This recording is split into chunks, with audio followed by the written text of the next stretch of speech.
From Ruffino's on Highland Road. Welcome to the Friday edition of Live at Lunch, 104.5 ESPN Baton Rouge. Charles Henniger along with Jimmy Ott. Braxton back in the studio. Happy New Year to everybody. Happy New Year. It's a Happy New Year if you're a Go Big Red. Indiana Hoosier, if you're a Oregon Duck, if you're an Ole Miss Rebel. It's and I guess going back a couple of nights, a Miami Hurricane. Oh, I think that you got a lot to poke their chest out. Beating after Ohio that one. State, Yes. no small feat. No gimmicks either. No. Better team won. Yep.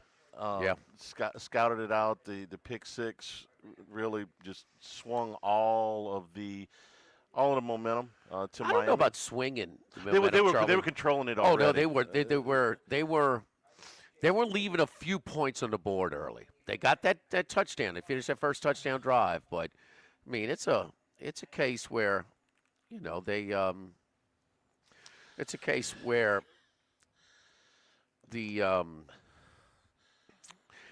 it took Ohio State a full half to adjust to their speed. And we wondered, I mean, their best win was what? Their best win was at Washington? I mean, arguably. So depends on what you think of Texas. I mean Texas, the first week, we know that angle forever. Texas in the end of the season would have been a better win. Texas in September, you think Notre Dame's quarterback and Alabama's quarterback had a great first road start? They did not. No, so that was a tough spot for Carr. Yeah. And you could see he got better as the game went on, but that was just that spot, his first true road start. It's tough. It's tough. We talked about that forever. So I don't go crazy on Manning's first road start against that caliber of defense. Of course he's going to have a rough day.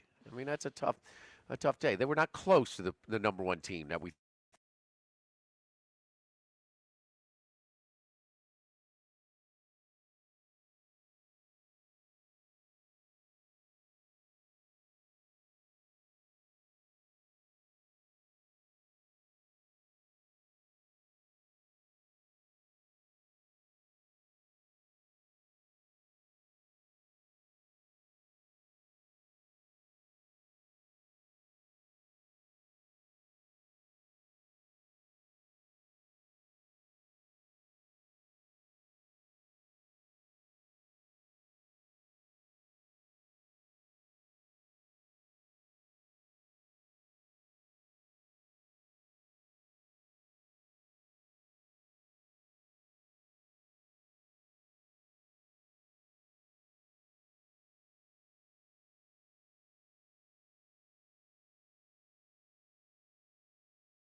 He's way better in starts 10 or 11 in college than Jackson Dart was in start 42. It just is. And Dart, It all looks like he's on his way to having a really nice pro career if he can slide. I mean, so it's funny how when that team that's supposed to make it one year, a lot of times the year after, Manning's last year, Tennessee, then the next year they can't get over the hump. T. Martin, they win the whole thing. You know, whether it's Ralph Sampson, the year after he left, they went to the Final Four. The year after Dominique Wilkins finished his eligibility at Georgia, they go to the Final Four. It's kind of strange how sometimes that happens. But this kid, I'm not talking about his pro prospects. I don't know where he's going to get drafted somewhere, okay? But he is a better who's better than him right now? Like I said, I don't know anybody that's playing any better than him on any of these four fields. They third and eights and run these little quarterback draws, and he gets them easy, converts them. I mean, that's just they use him properly too, and a lot of that's Kiffin, and how much is we could talk about Weiss, but it seems like they allow him to be smart and they don't overuse him. He's going to run his quarterbacks 10 times a game. He's done that over how many years we've seen that with Kiffin, but he seems to pick the right spots when you use your legs. You pick up close to 475 yards against. They outgained about 130. Yeah, on a Kirby Smart team. Okay, in a meaningful game. Okay, the highest stakes. You've really accomplished something. I mean, that Georgia defense. Traditionally under Kirby, this is not one of his best units. This is not as good a unit as his national championship units, but it is still the Georgia defense. That was still a 12-1 team. That was still a team that beat them 6 weeks ago. That was as impressive a performance as you can get. And we're going to talk about Indiana, obviously, and the beatdown they gave Alabama. But it would not surprise me if Ole Miss won this whole thing. I don't know that they're better than Indiana, but they are capable of beating them. They're capable of beating any team in this field. Golding's your Steve Fisher. Yeah. And you got your Glenn Rice. Yeah. You got the best player in the tournament. I think so. I think so, too. Yeah. I think you got the best player in the tournament. I mean, Rice went nuts. There's no way they're supposed to beat that Illinois team in the Final Four. That Illinois team's so much better. Oh, if they had to play it 9 and, times out of 10, they might beat them. But I mean, Rice is if he's hitting 70% from 3, he scored like 36 in that game or whatever it was. I mean, what you gonna do? So you got the best player. Yeah, I think so. How we'll probably spend time in the offseason talking about this, but how everybody missed on this kid. He was at Ferris State. Anybody could have had him. I honestly believe that. Any power program that if they would have gone in there and recruited him hard, as a backup. He was he was a sort of a I don't want to say a throw-in, but kinda. They were recruiting somebody else. And when he got there, even Lane Kiffin, brilliant as he is an offensive mind, liked the other guy better at the beginning. Started the other guy. Simmons. It's funny how these Georgia games they cement things, but. That one drive against Georgia was going to there's nothing that could have been done in spring and practice that was going to trump that. And I don't know, but they liked him.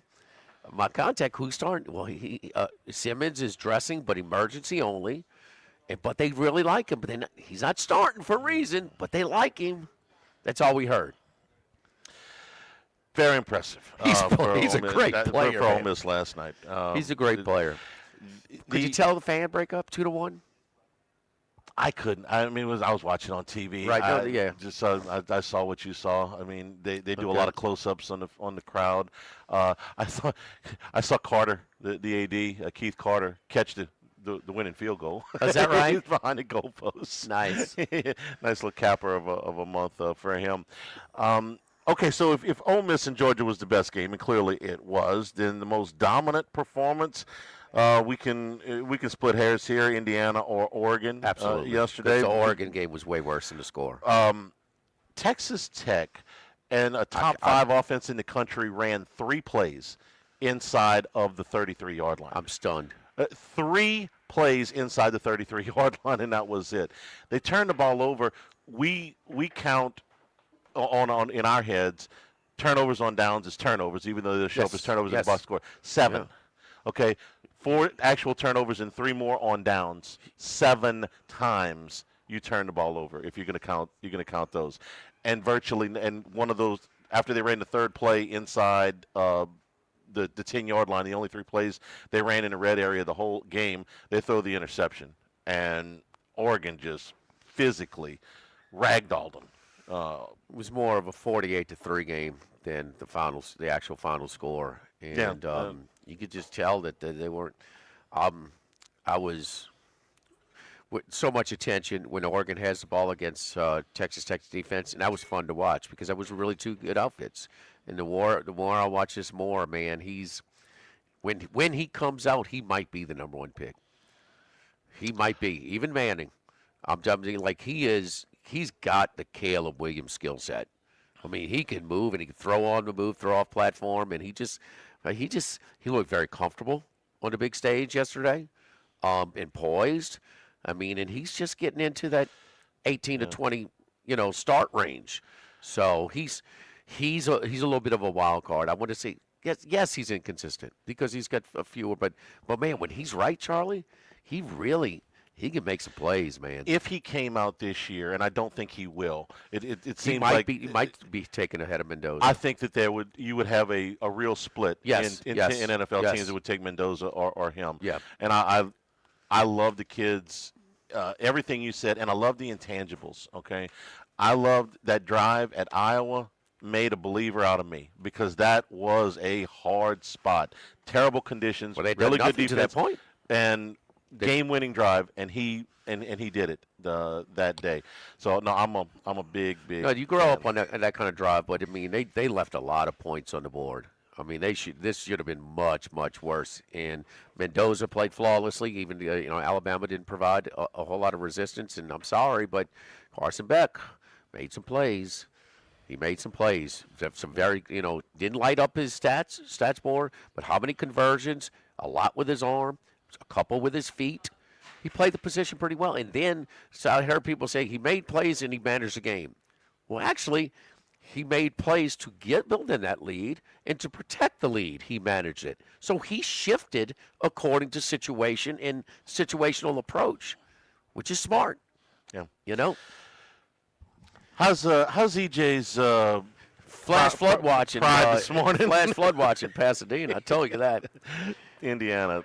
The worst defeat for Alabama since 1998. I've been talking about this matchup that I thought that Indiana was going to be really rough, and how many 4th downs can they pull out the hat? How many 2-point conversions? How many drop touchdowns? They have had red zone turnovers, botched halftime game management.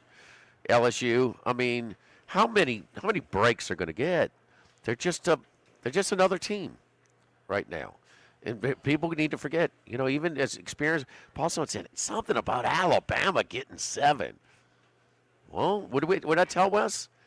No, it should be 14. They should not be 7. They No. should be 14 in this game. And it was 24-0 when Simpson went out the game. So even though he missed most of the second half, they were thumped before that. And the backup didn't do bad, but the Simpson has given this team more than he did what he could. He did what he could. He did everything the kid's a coach's son. He throws the ball well. He takes hits. He makes plays with his feet. He's clutched. The 4th down. How many 4th downs did he put in his hands? And but you only can do so much. And it's just the end of it is, and I know you're going to compare Nicky, but you can.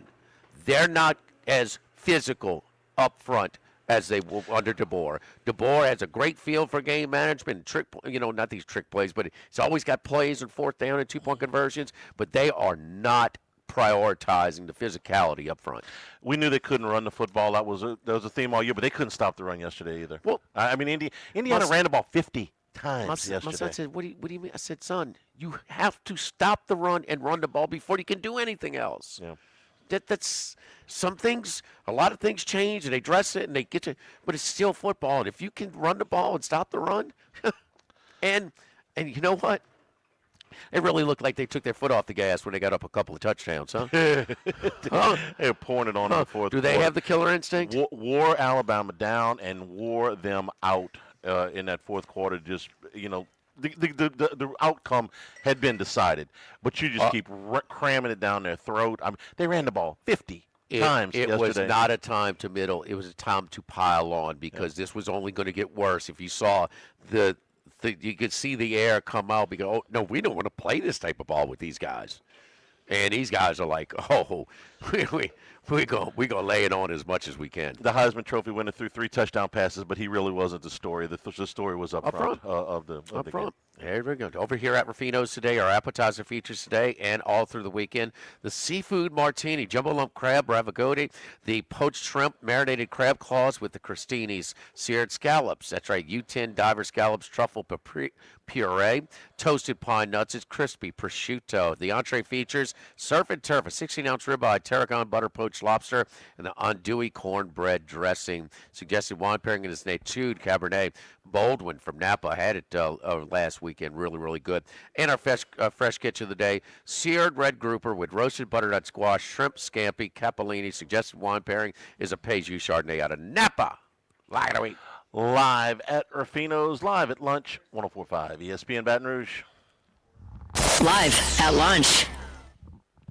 1950 Phil's Oyster Bar started on Government Street, where Gus Piazza took over in the 70s, and now his son Anthony has taken it to another level at the current location in South Downs. It's always been a Baton Rouge landmark. Seafood, oysters, po' boys, burgers, and more, all served up in an atmosphere full of sports nostalgia and tons of TVs to catch all the games. Seafood gumbo, crawfish cheesecake are my favorite, the meatball quesadilla to start. Check out dinner and bar specials at philsoysterbar.com. You know we bleed purple and gold at Phil's Oyster Bar in the South Downs Shopping Center. We're here to examine things that get better with age, like this bottle of Chateau Lafite Rothschild, vintage 1877. Age can make things more valuable, like this Picasso from his blue period, 1904. And treasured, like this Roto-Rooter jingle, 1954. Roto-Rooter jingle? Just listen to it. Oh, Roto-Rooter, that's the name. And away go troubles down the drain. Roto-Rooter. Timeless melody. Roto-Rooter? The lithe arrangement. But it's a clog-busting company. Wrong there. Roto-Rooter has grown into more than a clog-busting company. They're North America's largest full-service plumber and drain cleaner. And when you need Roto-Rooter, remembering this jingle can be priceless. Roto-Rooter. For all of your plumbing and drainage solutions, call Roto-Rooter in Baton Rouge at 925-8710. That's 925-8710. Since the 1930s, Supreme Rice has delighted their customers for all of your favorite South Louisiana dishes. Whether you like the brown, long grain, medium grain, jasmine, or the new parboiled rice, Supreme Rice makes your favorite dishes even better. They even have a healthy low glycemic rice, a great option for diabetics and those who have high insulin resistance. Supreme Rice is proud to be part of the Climate Smart program, which promotes water conservation and reduces methane emissions so future generations of Louisiana farmers can enjoy the same benefits. For more information and great recipes, find them online at supremerice.com. You've heard me talk about workbox services and how they can handle all of your movable storage needs for both commercial and residential. With our shipping containers of all sizes, customized in any way that you need or desire. Now Martine Potty outside the Baton Rouge area. Workbox can now service the Gulf Coast and New Orleans areas all the way to Lake Charles. Our staff at Workbox continues to grow with Hannah, Martine Jr., Brandy, and Chris. Do like I did when I needed a movable storage unit. Call Workbox at 343-4886 or workboxllc.com. Get Moss Max and less tax during happy hour at Modesto. Join us Tuesday through Friday, 2 to 6 p.m. for $10 20-ounce margaritas and Dip Trio with $5 drink specials and $6 seasonal cocktails. Eat Modesto, 3930 Burbank Drive. Pizza that's true to its hand-tossed wood-fried tradition. Ropa Pizzeria is heating up its new half-off happy hour, Monday through Fridays, 3 to 6 p.m. Come enjoy 50% off margarita, pepperoni, 4 cheese, craft cocktails, wine by the glass, and draft beer. Ropa Pizzeria, 3897 Government. Attention vehicle owners. Before you trade your transportation, let K&M Automotive give your vehicle a new lease on life with a remanufactured product from Jasper Engines and Transmissions. A Jasper remanufactured engine, transmission, or differential will extend your vehicle's life, giving you the extra cash to do the things you really enjoy. And Jasper offers a 3-year, 100,000-mile nationwide parts and labor warranty. K&M Automotive, 636-2875. That's K&M Automotive, Siegen near Perkins. Are you feeling hopeless, isolated, depressed? For years, I lived my life in fear. It's just that my mind could not shut off. Fear, isolation. These are the battles that so many people face every day. But it doesn't have to be this way. Now, Gail doesn't suffer like she used to, thanks to TMS therapy at Neurojust, a minimally invasive treatment proven to improve depression without the side effects of medication. Now I can go shopping, come back home, cook, put clothes in the laundry. I can do multiple things in one day. I have never did this in about 22 years. Start your healing journey today with your free consultation at Neurojust. Call 225-755-9733. 225-755-9733. That's 225-755-9733.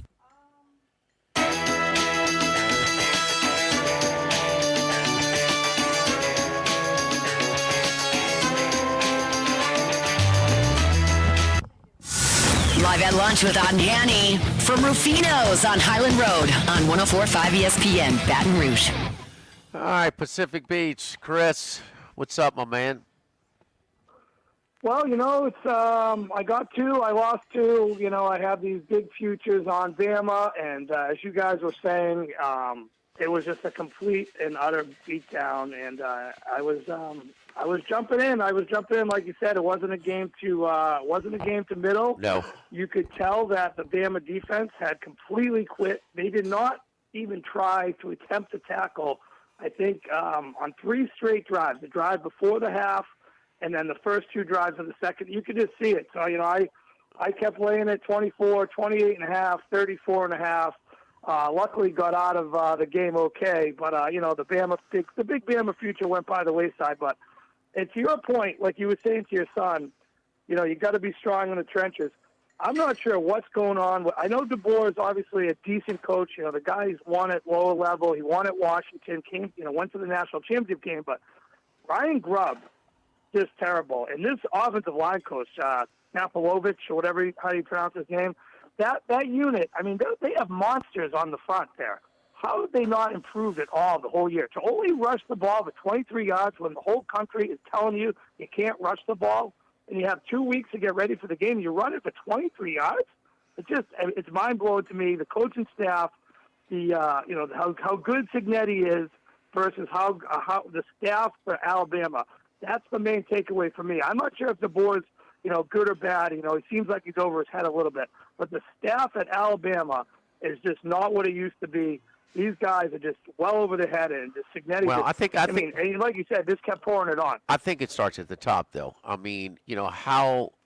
much of a commitment to the physicality to run the ball and stopping the run has he done at Fresno State or Washington? They did have a Joe Moore, weren't they the Joe Moore Award winner, Penix's last year when they went to the final? Washington's offensive line was highly respected. If they were not, they were at least a finalist. Yeah, no, I know that. I think they did, yeah. Were they? Were they running the ball? But the quarterback was pretty damn good this year and masked a lot of their mistakes. Trust me. Whether it's Williams dropping ball or just no running game. Whether Miller was hurt to start the year, but they're not coming off the ball, and it just an Alabama team, no matter who's running the ball, they should. This is startling off of what they've been. And it's not Indiana is a fantastic football team. If it was just this game, you could say, well, Indiana's really good. They didn't run the ball against Georgia. They did not run the ball against anybody in the second half of the season when the schedule started to thicken up a little bit. So this is not a one-off for what they did yesterday. Yeah, no. So it was a bad matchup for them. So how about what about the Runts, huh? Runts in the semifinals. They got their Steve Fisher, in Golding. Do they have their Glenn Rice, Chris, in Trinidad? Well, I'll tell you one thing. I like I said, I had a bunch of big futures. I had Texas Tech. I had Bama. I had a couple other teams, that were already eliminated. What was interesting when you came to it right before the selection show. Miami, they didn't think they were going to get in, so they were hanging them at anywhere 100-1 or higher. And I all this controversy with Lane Kiffin, I'm sitting there, I go, if they give Ole Miss the 6th seed, they're going to play one of the easier teams in the first round. It's a free shot to the second round, and they're hanging them at 40-1 to win it all. And I go, wouldn't it be a great story, if they actually made a run without Lane Kiffin? So I hopped on board, and last night's game was unbelievable. I was tweeting out, Trinidad football, because that game that section of the game where he completed 11 straight passes just reminded me of the Johnny Manziel game versus Bama, running all over the field. They couldn't catch him. He's running back to the end zone, looping around 25 yards, completing a 3rd and long. Just unbelievable. 30 for 46, 2 touchdowns. Kejuan Lacey, the guy's one of the best backs in the country all year. albeit he had the big fumble, but still 2 touchdowns for him. I mean, just such an exciting game, and they overcame Pete Golding going for 2 early, which made no sense. Then the dumb play at the end of the half where the kid doesn't get out of bounds. Joe Judge runs the field goal team out there. I don't know. They could have still spiked it. So they overcame some coaching glitches. I think Pete Golding, X's and O's wise, I mean, especially on defense, he is on point. He's got to learn how to be a head coach a little bit. But I really think they're in good shape with him. I'm not sure if Chambliss can come back. I know there's an eligibility waiver potentially. Would he stick around? Is he going to try to stick around there if he gets the waiver? But I mean, this kid is exciting. I hope he does because he'd be fun for the Heisman next year. Georgia. The reason I like Georgia in this game, and obviously I was wrong. In the first game, it was an 8-point game, but Georgia outgained them by 160 yards. They had the ball for almost 2/3 of that game. Ole Miss stayed in the game with some big plays. I didn't think the big plays would be there. They still led by multiple scores in the fourth quarter in Athens. And so when you're going to have twice as many fans in the Superdome, I'm sorry, but I saw them compete in Athens with them. So the field in the game was more competitive than the box score. But you're saying that you expected them to get run on like that from jump. I didn't think that they would have they would make the number of big plays that they made in Athens without Kiffin on the sideline. I didn't. Yeah, well. And I was wrong. The quarterback is. Quarterback special. The quarterback's good, man. He's playing as good as you can play right now. Well, really good, man. Well, you gotta look. You gotta look at that. The injuries. Georgia had the linebacker go out in the middle of the game. Then that ridiculous play. I know it should be a penalty, but they got to change the rule where the kid makes a tackle. He's not trying to go helmet to helmet. They kick him out of the game. That's two defenders out on Georgia. I think that kind of opened it up for the second half. I was on the over second half just looking at the game. And people were saying, well, Georgia's going to try to get the lead and milk the ball. Problem was Georgia wasn't able to run the ball, that effectively without the pass. The pass was what was opening up the run for them. You got to give credit to Georgia. I mean, some really tough guys. I mean, how about those hits that Gunnar Stockton was taking? Frazier was a beast. Zachariah Branch had a big game. I mean, that was such an exciting game. I'm glad it was because we got 2 duds early in the day. And you were talking about Texas Tech earlier. I mean, there has to be a story about what happened to their offensive group of guys. That they must have been out on South Beach or something because I've never seen a worse outfit. The offensive coordinator, quarterback, and even the running backs. I mean, that was one of the. That was you can throw that offense. You throw that offensive line in there. They got pretty abused yesterday too. So, yeah. But I mean, no. I'm shocked. I'm shocked how bad they got beat. 4.3 yards an attempt, 2 interceptions, a fumble. Chris. Take away that one run by Williams, the 50-yard run. They're averaging 2.6. How about they run the ball on second down every single time, right up the middle? I mean, what were the calls? It just and look, Chris, they could have called the perfect play at every time. They're not winning. That 23-0 was no indication how bad that beating was. And I'm shocked. I'm sorry. Give that defense some credit for keeping them within shouting distance. They were on the field the whole game. The Texas Tech defense against the Oregon offense was a lot of fun. They did what they could, both won man. some games. Oh, no. Texas Tech, it was 6-0 at half. How? Yeah. It's 13-0 at the end of the third quarter. I mean, how? It was not a game to middle either. So, anyway, 4 bowls today. Chris, you got anything on the bowl games today? You know what I mean? I guess I don't have any plays. I can't get my head around these games where you think somebody's going to play and then they're not even playing. You would figure Navy's going to probably get the job done. 7.5 kind of telling you that's probably the right side. Sorsby's not there. I'm sure Cincinnati's in a little bit of chaos. I like thinking maybe Mississippi State Wade could go over the total, but you got some backup quarterbacks going there, so you're just not sure who's going to be. You're not even sure who's going to play, and then if you are sure that who's going to play, the backups, you're not sure how good they are. So sometimes they come out of nowhere and they're great, and other times they have the deer in headlights. Their first college start. So I'm not so sure. Do you think that Camario Taylor is going to have a decent game? No. He showed some glimpses in that last game. No. In the Egg Bowl, he's a different look and he's a talent, okay, because he's got a live arm and he can run like the wind. But you saw them kind of throw a curveball at Ole Miss early, and once it settled down and they stopped his legs and made him beat them with his arm, he was ineffective. So certainly Wake Forest has got that film and they're going to see how they got to spy him. They got to run blitz, and not get out of their lanes and contain rush, for him, because make him beat you with his arm. So he's untested there. In Cincinnati, it's not just Swordsby, it's a bunch of guys that have opted out. So Navy, they're in it, and they get up 10-14. It's like in the Pinstripe Bowl. Army, man, they were looking to beat UConn as bad as they could. So we'll see There's about no that. opt-outs. Yes, no, you ain't got to worry about that. What about tomorrow's NFL games? I the first bet I made of the week, it's kind of a tough one to say to still be on it, but I think I would still be on it. When the line came out 40 in the Denver-Kansas City game, I played under that total right away. I was figuring there was no chance that Herbert was going to play, and sure enough, Herbert got, they cleared him out. He's got the situation with the hand. They can't really improve their seating, and even if they do, it's only one spot higher. So I think under in the Denver LA Chargers game, it's 37.5 now. I can still see this game going under. You got two really good defenses. Those are the best units on the field. So I like that game to go under. I know Denver needs the number one seed, but I figure they wrap it up early, and the Chargers probably aren't going to put up too many points with Trey Lance against Denver's defense. So I like under in the Denver Chargers game. That's probably my strongest play for a Sunday. Okay, and the awards market. And don't tell me who they should vote, and based on that, who do you think they will vote? And how would you? Let's start off with the MVP. You've got your own May long shot tickets there. How are you approaching this thing right now? Well, listen, the thing I'm having a problem with is if you listen to everyone talking about Stafford, and listen, Stafford's had a great year. He could definitely win the MVP. I'm just sick and tired of the only reason they keep saying that May can't win it is because he had a bad schedule. I mean, just look at the numbers. I get it. Stafford has more touchdowns, 42-30. But listen, May's got 4 rushing touchdowns. May's got over 400 yards rushing. May beats him in completion percentage. May beats him in average yards per attempt. He has some really good qualities. He's got a higher QBR. He's got a higher quarterback rating. And I'm just saying, recency bias matters.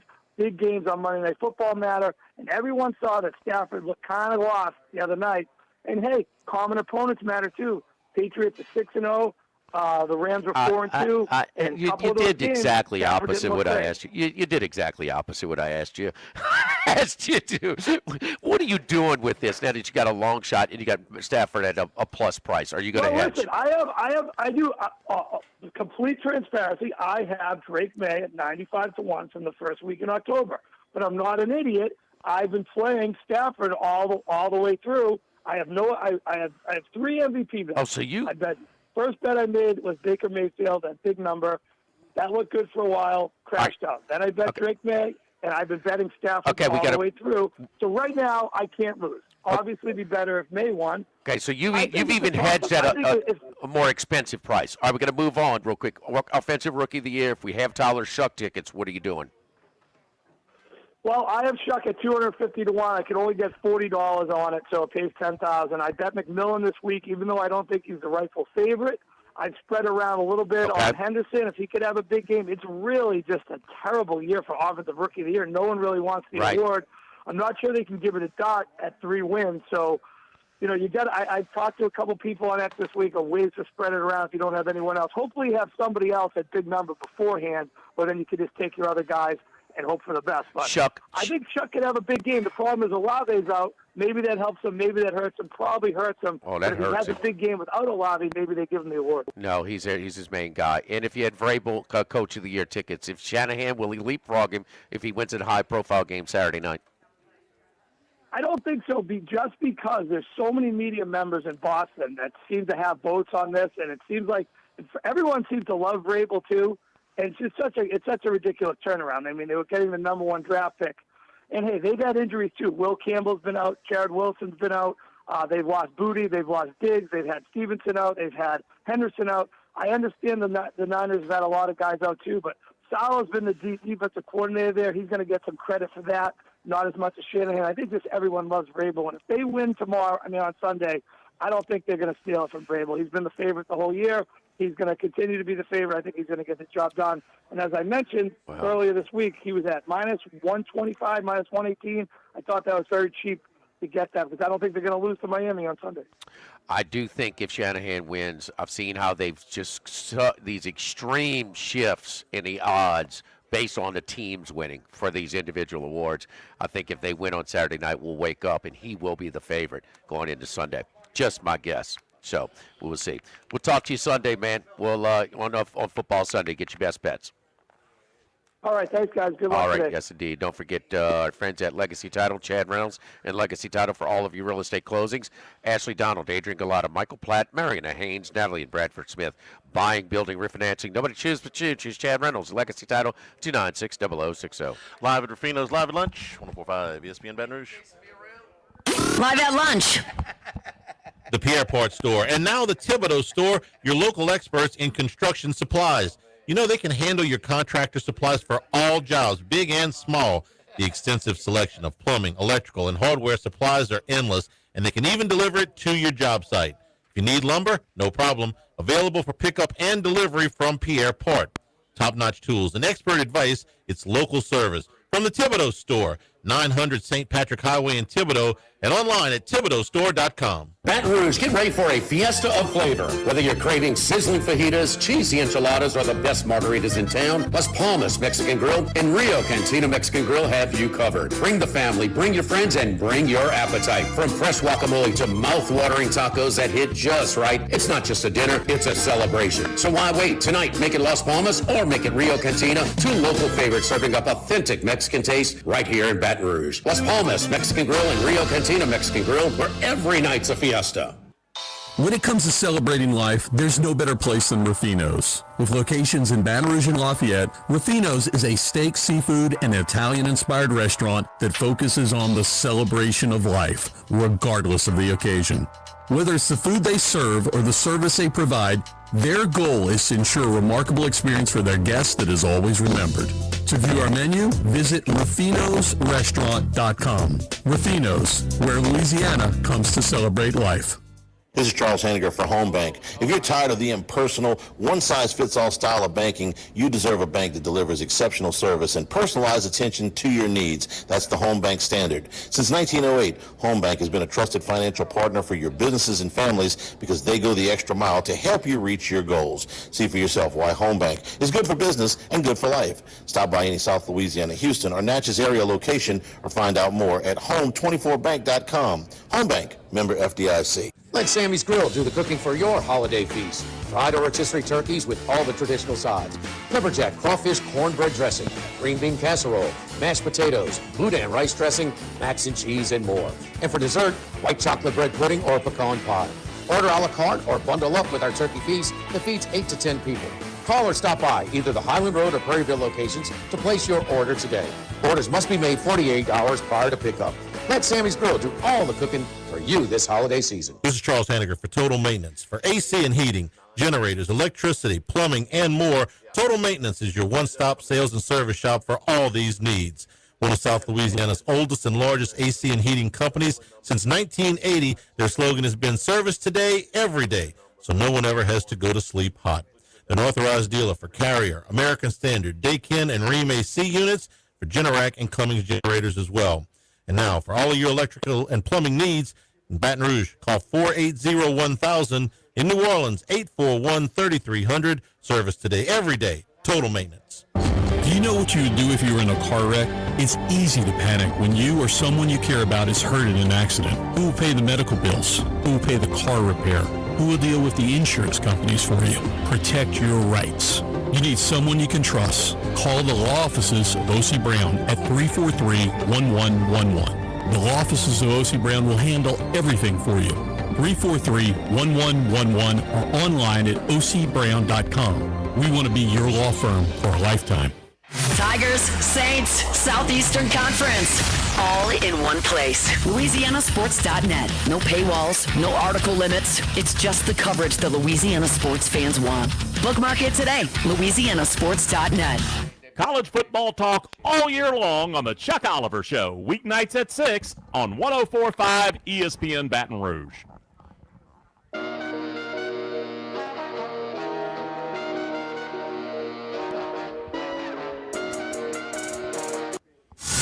Live at lunch with Otten Hanny from Ruffino's on Highland Road on 104.5 ESPN, Baton Rouge. Remember, you can always get the show on demand, 1045ESPN.com, LouisianaSports.net.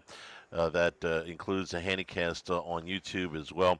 And that's brought to you by Supreme Rice, supporting our Louisiana farmers since the 1930s.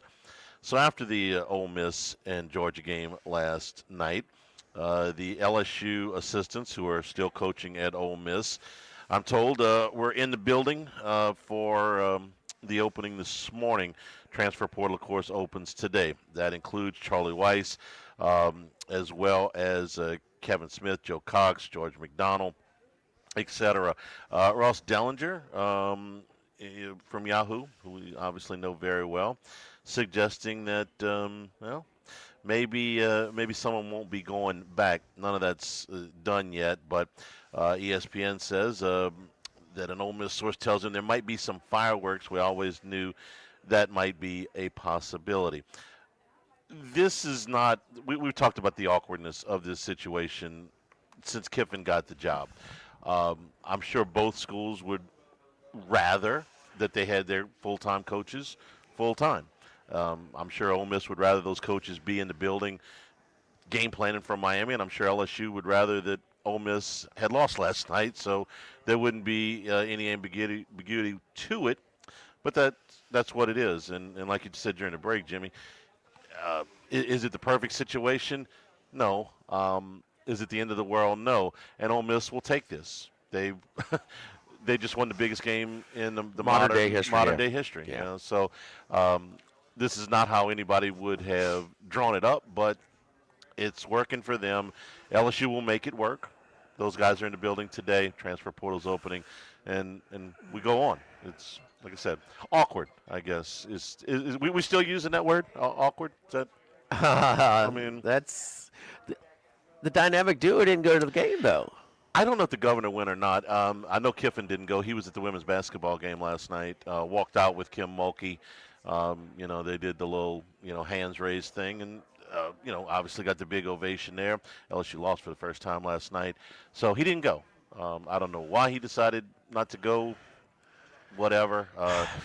Wise idea, buddy. Yeah, I didn't see where. Wise idea. What do you gain? And a lot to do.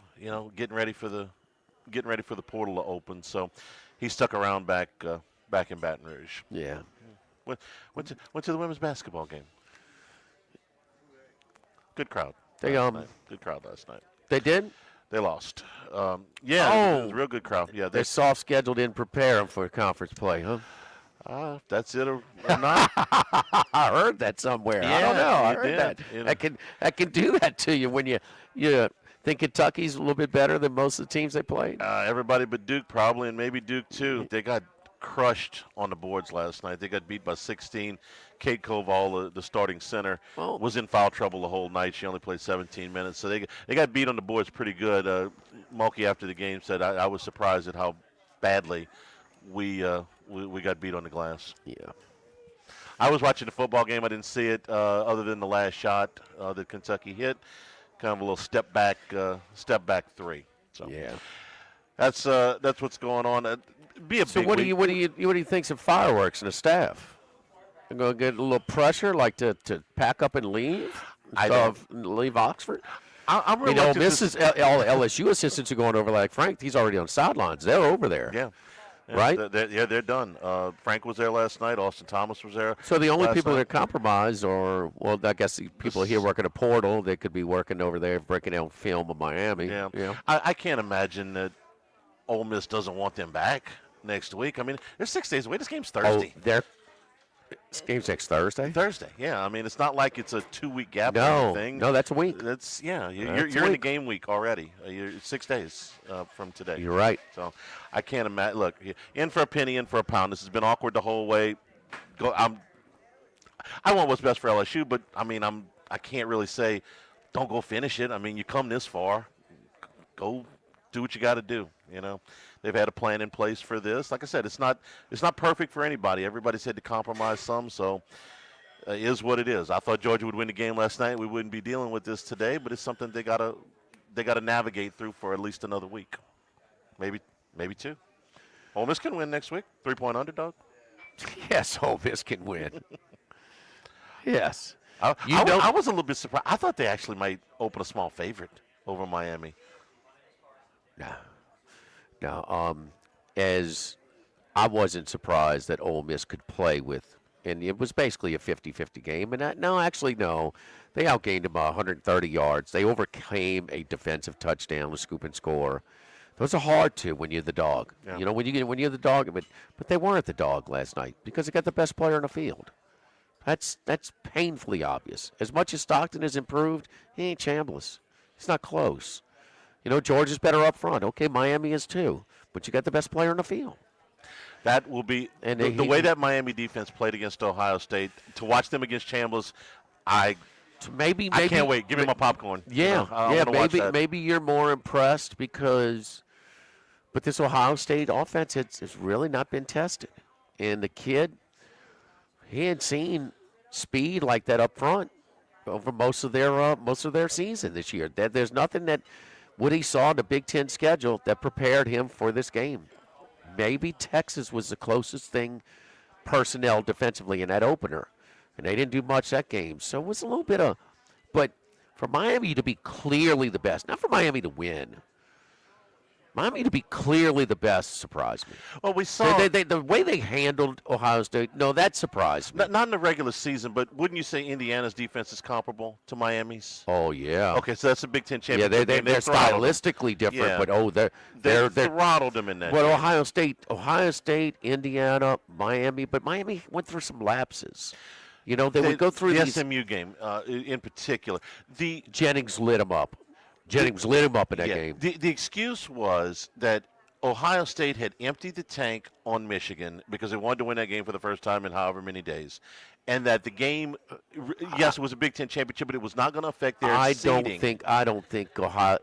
We know it didn't mean as much to Ohio State as it did to Indiana. We know that, okay? But in a little bit of a pass because it's even though it's a conference championship game. They just proved last year they don't care about seeding. They won the whole thing, and they beat their main rival for the first time in 5 years.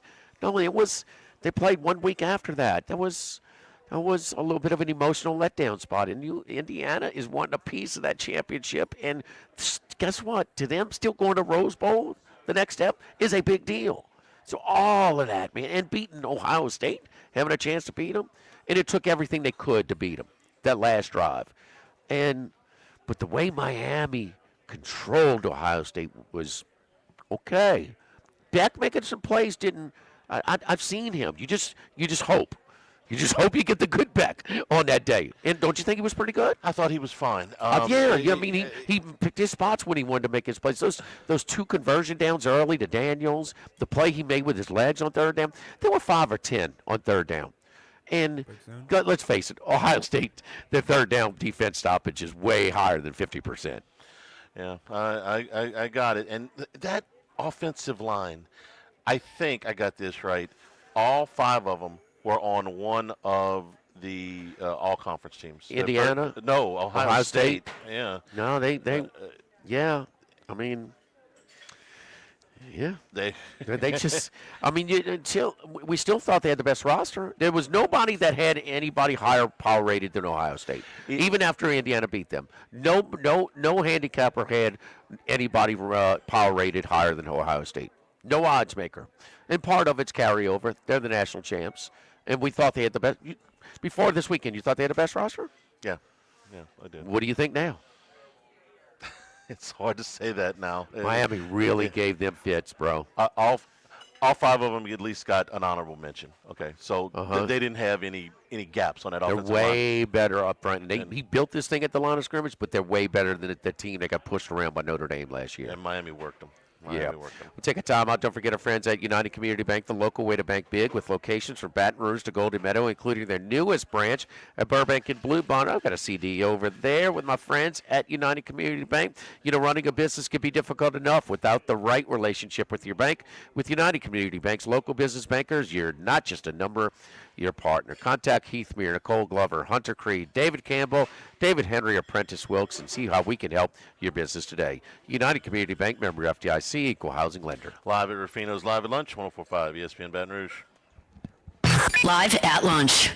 This is Buzzy Hydell for the Morris Insurance Group. The search for reliable and affordable insurance can be frustrating, but the Morris Insurance Group invites you to look again. For homeowners and renters to auto and commercial coverage, the Morris Insurance Group offers a range of services to meet any situation. For business owners, their comprehensive package covers a large range of liabilities. There are policies for boat and RV owners, hunting camp properties, high-risk areas, and yes, flood insurance. Get a quote today at morris-ig.com or call us today at 201-0007. Go Automotive has a great selection of new cars. Chevy, GMC, Hummer, Chrysler, Dodge, Jeep, Ram. You rather a pre-owned vehicle? Using our resources will help find you any vehicle that you're looking for. Our service department offers VIP service. You never have to come to the dealership. We'll pick up the vehicle at your home or office, drop off a loaner, service the vehicle, and return it when it's done. Mention my name, Jimmy Ott, for VIP pricing. The Chevy Tahoe I drive came from Go Automotive. That's Go Automotive in LaPlace and Plaquemine. If you're near the north side of campus, I need to remind you about a couple of longtime favorites. Highland Coffee is the original specialty coffee shop in Baton Rouge since the 1980s. My personal favorite, love getting my cappuccino from their friendly, knowledgeable staff, roasted right in the shop. Louis Cafe for breakfast and lunch 7 days a week. The Mitchell Omelet, Cajun hash browns, Big Cheesy Lou, all served up in that famous open kitchen atmosphere. In Tigertown since 1941. A couple of great spots, Highland Coffees and Louis Cafe, just outside the north gates of LSU. Since the 1930s, Supreme Rice has delighted their customers for all of your favorite South Louisiana dishes. Whether you like the brown, long grain, medium grain, jasmine, or the new parboiled rice, Supreme Rice makes your favorite dishes even better. They even have a healthy low glycemic rice, a great option for diabetics and those who have high insulin resistance. Supreme Rice is proud to be part of the Climate Smart program, which promotes water conservation and reduces methane emissions so future generations of Louisiana farmers can enjoy the same benefits. For more information and great recipes, find them online at supremerice.com. Congratulations are in order for one of my favorite places to eat, Snow Seafood and Steaks, celebrating its 50th anniversary. That's right, since 1971, Snow's has been serving a wide assortment of menu items to please everyone. Steaks, seafood, gumbo, homemade soup, salad, specialty cocktails, great wine selection, and oh yes, the best white chocolate bread pudding that you'll find anywhere. It's the total dining experience. Happy 50th anniversary to my friends at Snow Seafood and Steak, Airline Highway at Highway 74 in Gonzales. The Pierre Part Store, and now the Thibodeau Store, your local experts in construction supplies. You know they can handle your contractor supplies for all jobs, big and small. The extensive selection of plumbing, electrical, and hardware supplies are endless, and they can even deliver it to your job site. If you need lumber, no problem. Available for pickup and delivery from Pierre Part. Top-notch tools and expert advice, it's local service. From the Thibodeau Store, 900 St. Patrick Highway in Thibodeau, and online at thibodeaustore.com. Running a business can be difficult enough without the right relationship with your bank. With United Community Bank's local business bankers, you're not just a number, you're a partner. Contact Heath Meir, Nicole Glover, Thunder Creed, David Campbell, or David Henry to discuss how we can help your business today. United Community Bank, the local way to bank big. Locations from Baton Rouge to Golden Meadow. We've been serving the people of Southern Louisiana for over 60 years. United Community Bank, member FDIC, equal housing lender. Today we're joined by Brent Salzman with Louisiana 811. Hitting an underground utility line could result in utility outages for you or your neighborhood, costly repairs that you may be responsible for, fines from enforcement agencies, injuries, or sometimes even death. What's the cost of contacting 811? It's absolutely free. Utility companies pay for the program to protect their lines for sure, but also the environment and you. What if I'm only digging a few inches under the ground? Shallow digging is still digging. There are some utilities only buried just below the surface of the ground. Remember, 811 is free and it's the law.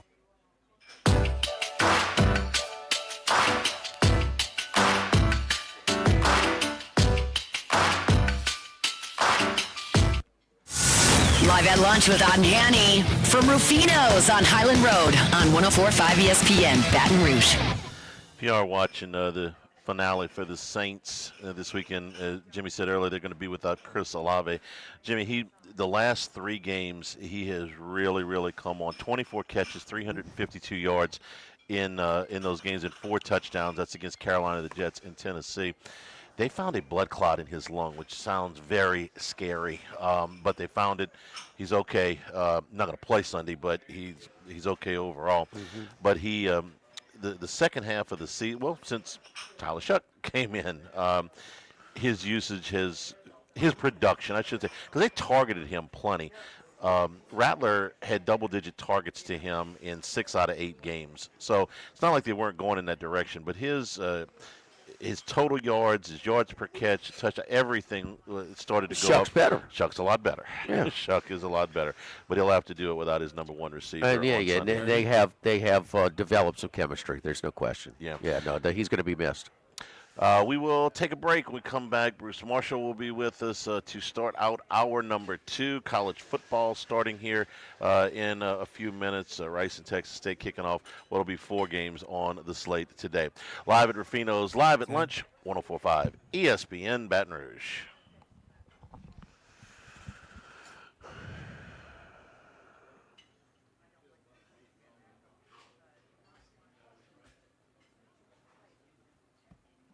Using promo code RADIO20X and place your first bet of $1 or more for a chance to double your winnings on your next 20 bets.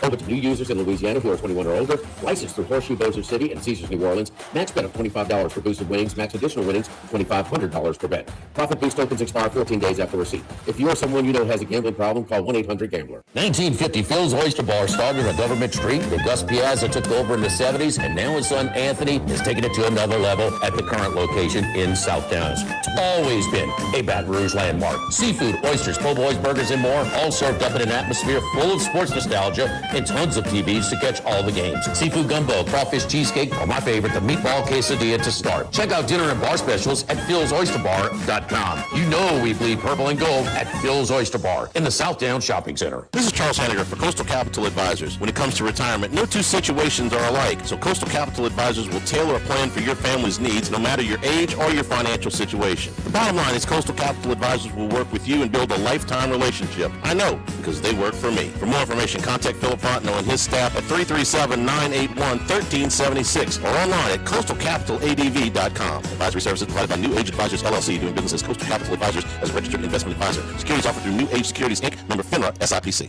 By now, you know that we do our show every other Tuesday at the Crown Sound Room at Doe's Eat Place. The Crown Sound Room is ideal for larger groups, or if you just want to watch the game on one of our 3 large TVs. The tamales are the most popular appetizer, but don't forget the seared tuna with the sriracha glaze. For the perfect blend of sweet and spicy, you can't go wrong also with the flash-fried oysters or the shrimp. The porterhouse is the perfect steak to share. Strip on one side, filet on the other, prepared at different temps if you like, bone in to maximize flavor. Doe's Eat Place on Government Street, just off Acadian in the heart of Mid-City. Since the 1930s, Supreme Rice has delighted their customers for all of your favorite South Louisiana dishes. Whether you like the brown, long grain, medium grain, jasmine, or the new parboiled rice, Supreme Rice makes your favorite dishes even better. They even have a healthy low glycemic rice, a great option for diabetics and those who have high insulin resistance. Supreme Rice is proud to be part of the Climate Smart program, which promotes water conservation and reduces methane emissions so future generations of Louisiana farmers can enjoy the same benefits. For more information and great recipes, find them online at supremerice.com. This hour of Live at Lunch with Ott and Hanny is brought to you by Dana Brown at the law offices of O.C. Brown, 343-1111 and ocbrown.com. Roto-Rooter for all your plumbing needs, 925-8710. Supreme Rice, grown, milled, processed in Louisiana since 1936. United Community Bank, the local way to bank big. Tex Morris at Edward Jones Investments on Jefferson Highway, 928-8659. Total Maintenance, your one-stop shop for AC, electrical, generators, and plumbing. Service today, every day for Total Maintenance and Coastal Capital Advisors. Markets evolve. We adapt. You know, since 1947, Havert Pest Control has been protecting homes and businesses. Satisfaction guaranteed, online scheduling, same-day service. Protecting your world every day. Visit HavertPest.com and you can rest easy. Insurance companies have teams of professionals to fight your claim. If you want to know what your case is really worth, I'm Spencer Callahan. I'd like to help. Spencer Callahan is the one to see. Call 387-2323. LA filing number 16-7970. There's more than one way to listen to ESPN Baton Rouge on the radio at 104.5 and 104.9 and 98.1 HD2. Online at 1045ESPN.com and with the free ESPN Baton Rouge mobile app powered by Bayou Ford. 104.5 ESPN, Baton Rouge. Why do billion-dollar insurance companies regularly delay and deny valid claims? Because that's how they got to be billion-dollar insurance companies. If you've been injured, I'd like to help. Spencer Callahan is the one to see. Call 387-2323. LA filing number 16-7969.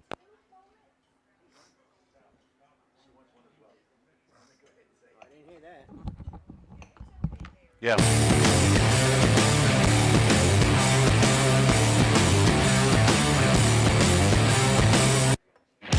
He's out there somewhere in the world. Maybe even your local sports book. Can anybody help us? Let's bring in Bruce Marshall.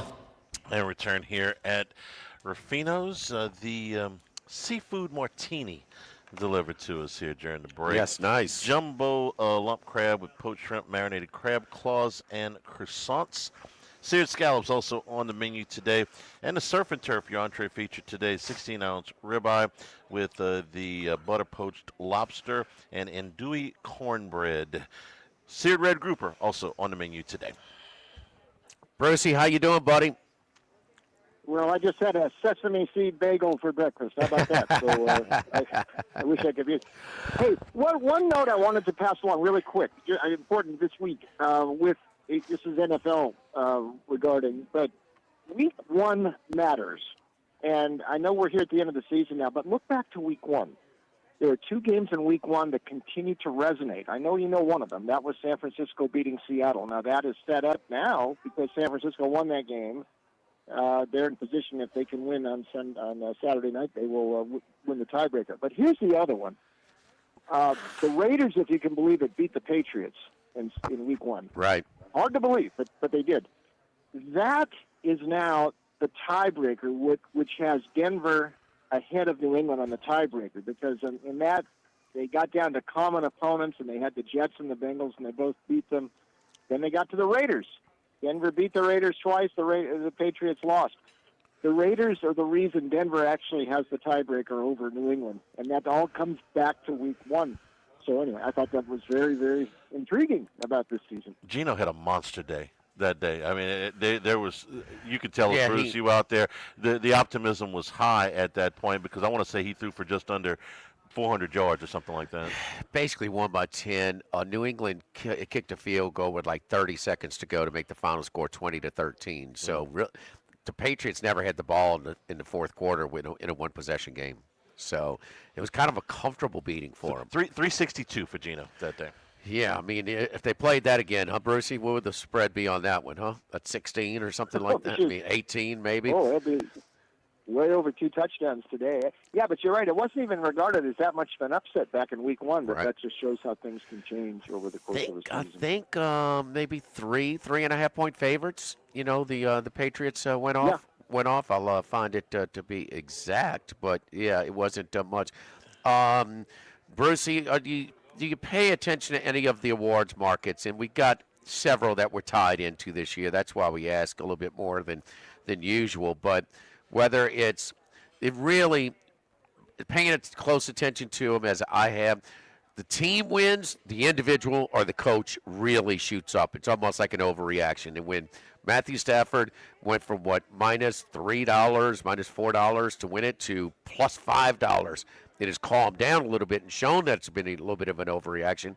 But if you have Shuck tickets to win Rookie of the Year, took over a 1-7 team. He's got a chance to go 6-3. Now, no quarterback has won that award with less than 13 starts, but you don't have a whole lot of great rookie performances this year. And then Vrabel and Shanahan. If Shanahan wins on Saturday night, it looks like he leapfrogs as the favorite over Vrabel for Coach of the Year. Any thoughts or input on the awards?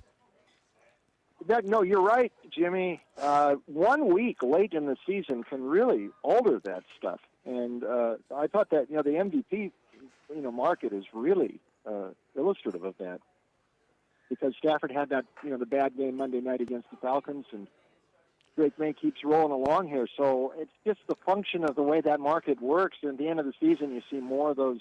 I mean, more than any, it's like each week from mid-December on gets magnified like twice as much as the previous week to move those markets. And right now, that's what it is. The Coach of the Year thing is, that's interesting. I wonder if Liam Cohen's going to get in there somewhere too, but it looks like it would be a Vrabel or Shanahan race.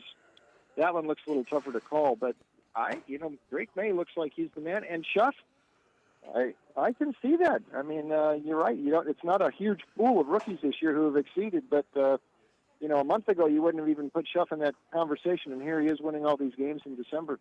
Yeah, I think he is the favorite. All right, Brucey, you got anything on tomorrow's NFL games? Yeah, I'm going to give Carolina a shot here. I think, we've just seen enough of Tampa Bay. It just doesn't have it here right now. Although most of the Bucs losses, I mean, they've been in most of these losses. It's not like they got crushed. Just the Ram game was the one where they really didn't stay close. But it's not the same team as it was last year. They've had too many offensive line problems there. The running game has been inconsistent because of that. And Baker Mayfield has had, his ups and downs. He's thrown a few too many interceptions, and that's not good. I mean, Carolina, is going back and forth here, but at least, there's some wins in there, wins every other week, unlike Tampa Bay. They beat them at Charlotte a couple weeks ago, close.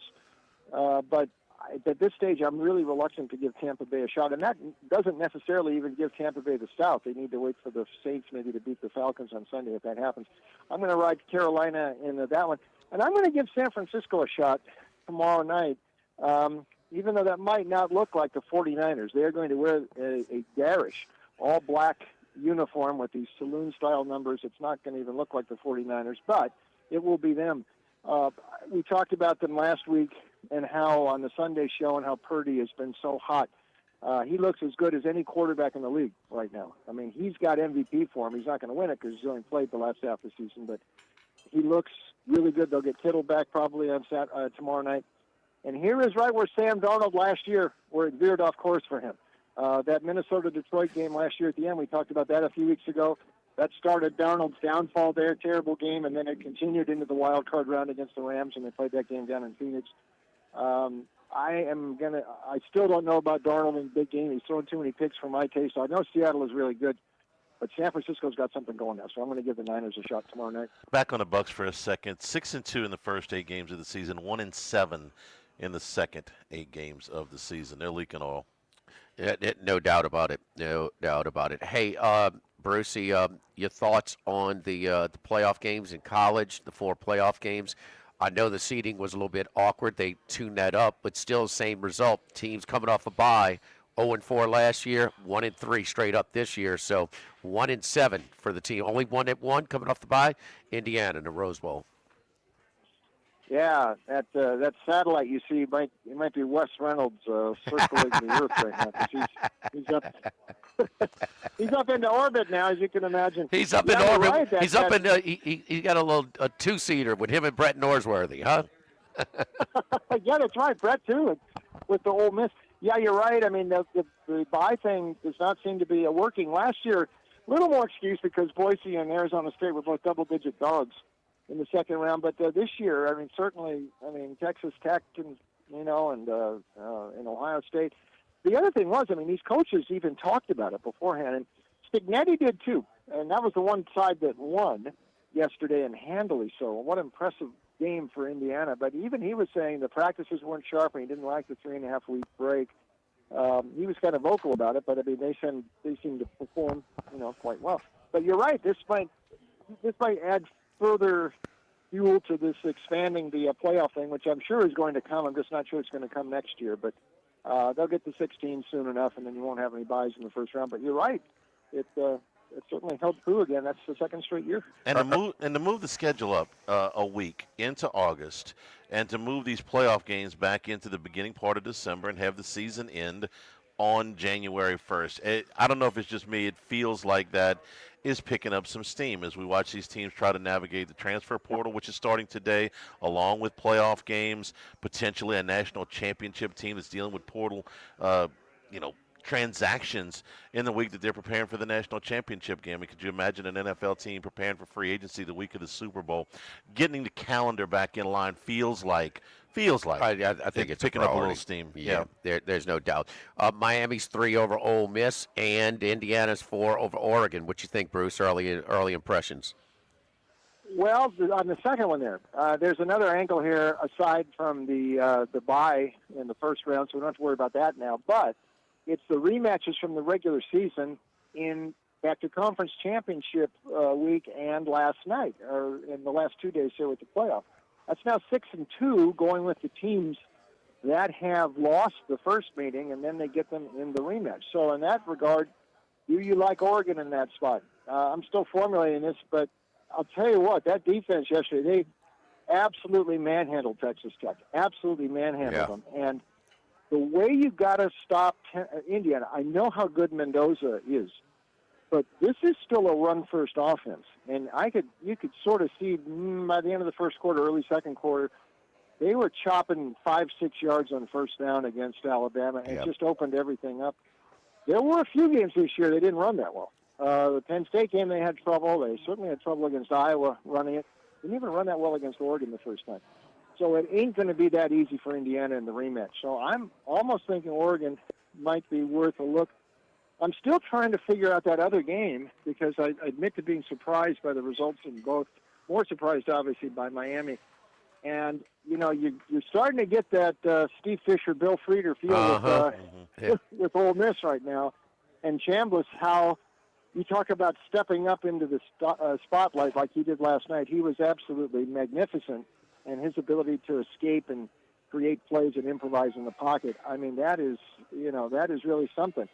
So at this moment, I'm a little reluctant to go against Ole Miss. They are the last flag bearer for the SEC in this thing. But pretty good pair of semifinals next week. Yeah, I think Golding's got his Glenn Rice and Trinidad Hubbard. I mean, he's as good looking as anybody, man. He's had an unbelievable season. And Charlie, is he getting better? I mean, did you see him play any better than he did last night? Against the caliber of competition, no. Yeah. No, I mean he's really taken it up a notch. So I mean all is good right there. And so, any good quarterback, a good point guard to make a coach look good, huh, Bruce? Oh yeah, definitely. And the other thing to watch here now is that Chambliss is angling to try to get an extra year of eligibility because he had that one season, the injury that he missed. And given the way that the players are winning all these challenges in court against the NC2A, I could see him getting another year.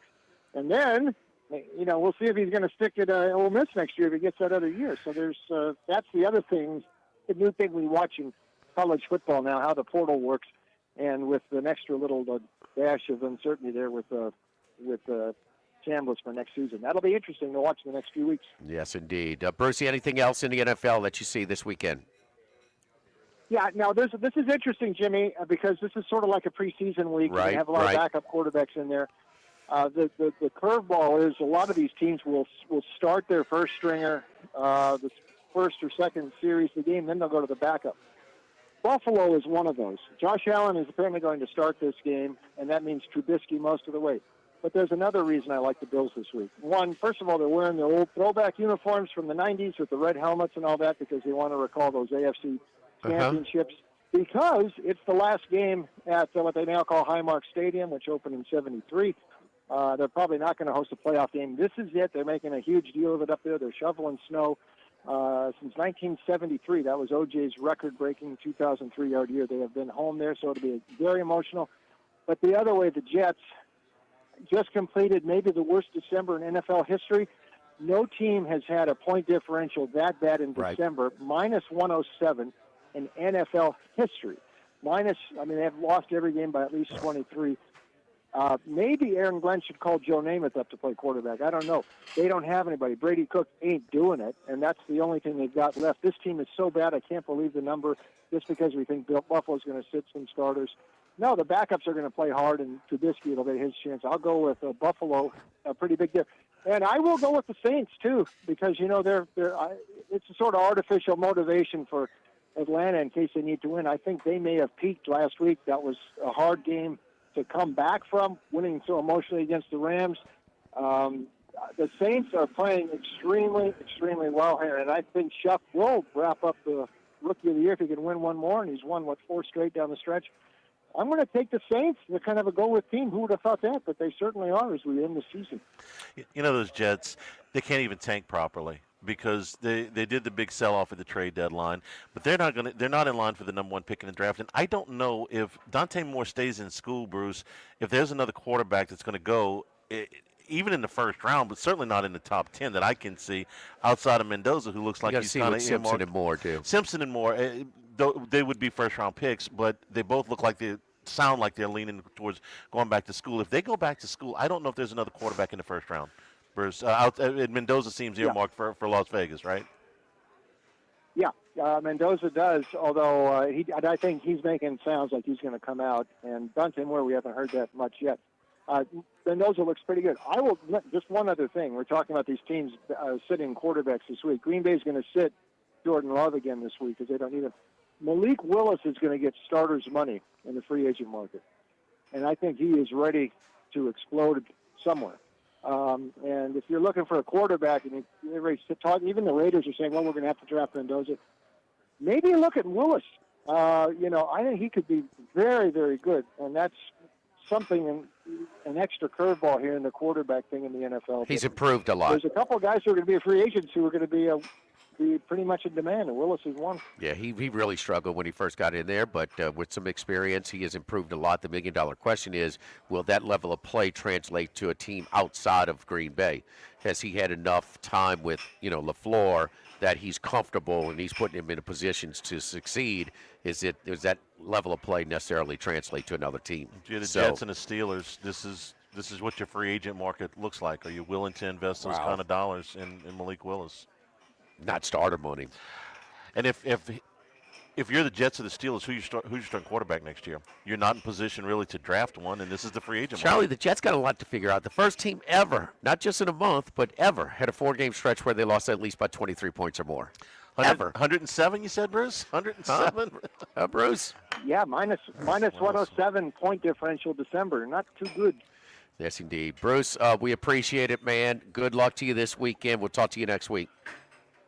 Happy New Year, boys. Thank you. Yes, indeed. Happy New Year to you, Bruce, as well. My friends over at Total Maintenance, now is the time to take advantage of some discounted AC units. If your AC unit is 10 years or older, had to be serviced this past summer, you're not thinking about the AC unit that much right now, but now's the time where we're offering as much as $5,500 off select systems, as well as steep discounts on the ductwork you have to put off replacing that's 30 years old or so. Call us up at 480-1000, 480-1000, and we will give you a free evaluation and lay out the options and recommendations that we have for you. 480-1000, Total Maintenance. Again, factory authorized dealer for Carrier, American Standard, Dakin, and Rheem products. Authorized dealer for Generac and Cummins generators as well. Since 1980, one of South Louisiana's oldest and largest AC and heating companies. Total Maintenance, 480-1000. Live at Ruffino's Live at lunch, 104.5 ESPN Baton Rouge. Live at lunch. At Town Square Pizza, we take pride in serving Baton Rouge with fresh, delicious, piping hot, personalized pizza with unmatched speed. Whether you're a downtown worker, a family looking for convenience and value, or an out-of-towner staying at one of the nearby hotels, Town Square Pizza is the spot for you. Try a specialty pizza like the Spanish Town Supreme or custom build your own. Family packs, kids' meals, and salads are available as well. It's hip to be square at Town Square Pizza, downtown facing. What else? Town Square. Workbox can handle all of your movable storage needs, commercial and residential. Our shipping containers come in various sizes, 8x8, 8x10, 8x20, or even 8x40 feet. Not just one size. These units can be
9 Total Maintenance, your one-stop shop for AC, electrical, generators, and plumbing. Service today, every day for Total Maintenance and Coastal Capital Advisors. Markets evolve. We adapt. Louisiana's big weather can mean big damage to your roof. Our team offers free inspections and guarantees your satisfaction. Call 756-8603 or visit riceandroofing.com. Just to be on the safe side. Havard Pest Control protects homes, businesses, and industrial spaces. Free inspections, fast service, satisfaction guaranteed. Online scheduling at HavardPest.com. Havard Pest Control, protecting your world since 1947.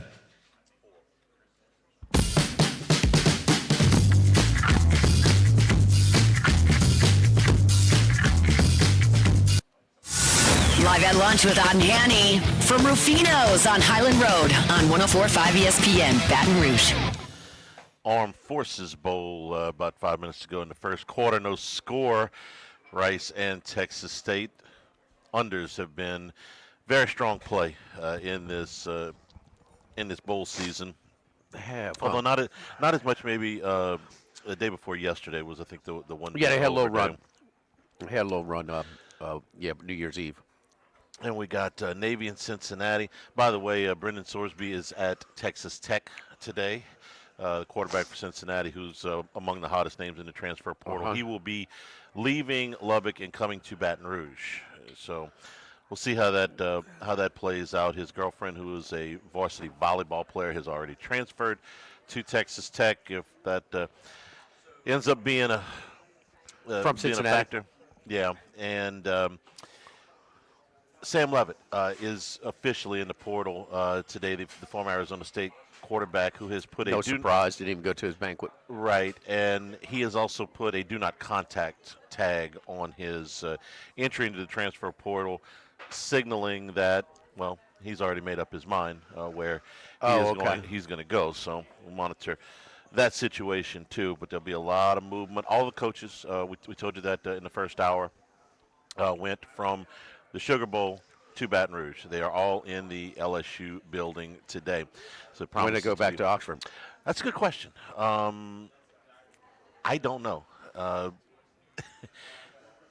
game is Thursday, so you're on a little bit of an accelerated schedule already. It's awkward. It's a very important weekend for LSU, and it couldn't possibly be a more important 6-day period for Ole Miss. So these guys are going to have to continue to juggle that. If you and I'm not suggesting that LSU has the opportunity to pick here, but Levitt and Sorsby are the two biggest names in this transfer portal. You have a preference? If you just against each other, which one do you like better? Well, they're different. I think there's a lot more design running plays that Sorsby runs for Cincinnati. I think Levitt is more of a dependable passer, but not as effective as a runner. Sorsby certainly on the incline. He had a really good season for them. He's capable of making. He's for his athleticism and how good of a runner he is. He's a better passer than most, but still has some development to go.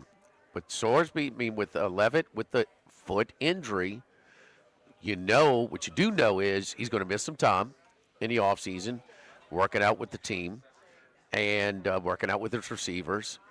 And how much is he going to be affected? How long is it going to last? Because foot injuries, they linger, they take time, and so I think because that Sorsby's coming into you 100% health-wise, he'd probably be the nod because of it. The surgery for Levitt was on Halloween Day, so you can sort of count backwards from there if you like. Yeah, that Texas Tech game was when?